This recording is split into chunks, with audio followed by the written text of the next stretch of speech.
I'm John White, and with me again is Richard Lee. We were talking about herbicides, and one of the things, Richard, we probably need to spend a little time on is pre-emergence. We started talking about one. Are there others out there on the market? Yeah. We mentioned the weed stopper as a selective, and it said that it was a pre-emergent herbicide. And we pointed out that it's really good for sandbur control, but there are other products out there.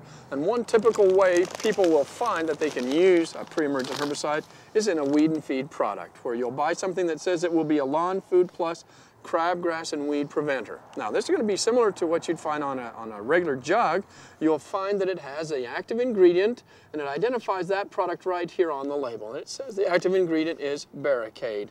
Now, when turning the bag over, John, we'll find a couple of other things that are really critical with a weed and feed product. It identifies the best time to make your application for the pre-emergent control of these weeds. Because remember, this stuff kills weeds as they are germinating. It doesn't kill the seed in the soil. What it does is it kills the weeds as they germinate. Now on the front it had pictures of the weeds, but it identifies the weeds controlled here. It says it will control annual bluegrass, John. Well, the annual bluegrass is up, so it's a little bit late to be putting down a weed and feed to control annual bluegrass. And then when you live in the southern part of the state with Bermuda grass, it's too early to fertilize too, if you were actually trying to go after bluegrass. So really, what benefit is a weed and feed product? There may be some times where it is beneficial, but you really want to be careful. Understand your weeds and understand when is the best time to control them pre-emergent, and understand the fertility of your lawn. When is the best time to make fertilizer application? Do they mesh? Sometimes they don't. Now there are other weed and feed products, John, which have post-emergent activity, and those are, you have to pay very, very critical and careful attention to what the label says with regards to application around trees. Right. Or you can run into some real serious problems. Now most of these materials do have to be put out over a certain square footage area. Yes. And that is very important. You want to make sure that you apply that as the label says. There are products out there that the selectivity on your turf is based upon the application rate. You start overlapping and putting 2x rates, you're going to start hurting your turf, and you will be grumpy. If you go too late, you don't get good weed control, you won't so get you the weed wasted control. your money. Well, and you probably won't even fertilize your turf right either. That's right. So your turf's not going to be healthy. So you want to be very careful here. Well, we have some other type of herbicides that are out on the market. What are some of those? Well, there are lots of different products, but we have a couple here we just want to point out here. Here's a product that we looked at earlier. We talked about how to read a label. This is interesting, John. This is a 0.5% solution of glyphosate. Now, where we are, they want to sell us this for $8. Now, this is 24 fluid ounces, a 0.5% solution for $8, ready to use. Now, in the ready to use, we kind of like to be more in the, what, 2% range? Well, let's see what's this one. Now, here's Ortho's Clear Away. And this is 24 fluid ounces, and it's a 0.75% solution. So we're getting a little bit stronger. A little stronger. Well, here's a Roundup ready to use, and it's 0.96, almost 1% solution. A little stronger still. And then on the end here, John, we've got a Roundup ready to use that's about 1.9, or almost 2% solution. And where we are, they want to sell us this for $8.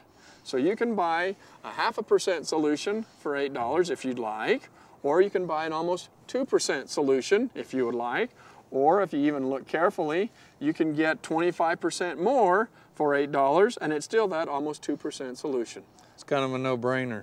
It kind of is, so it just points out you really do need to read those labels. Follow them carefully. Now there are other products out there.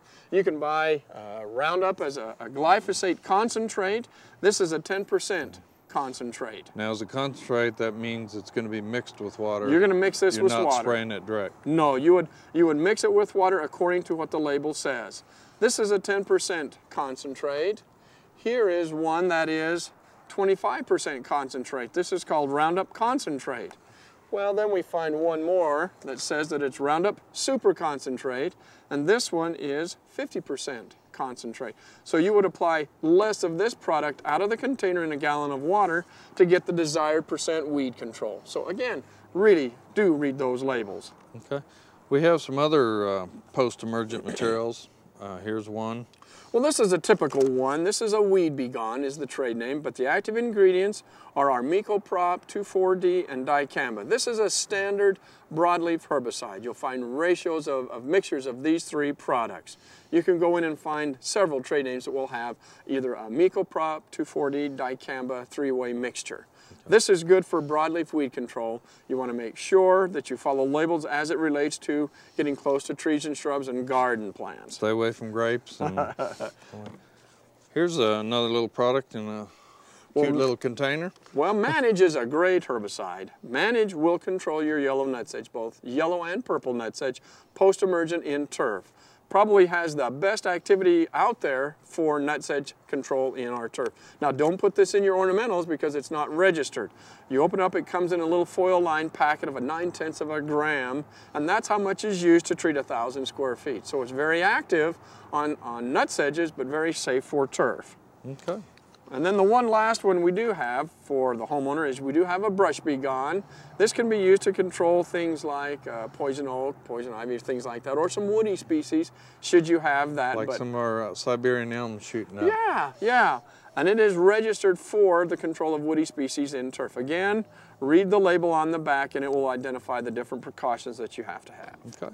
Well, Richard, thank you very much. You've helped shed a little light on the pesticide label mystery, so thank you very much for being on Southwest Yard and Garden. Thanks, John.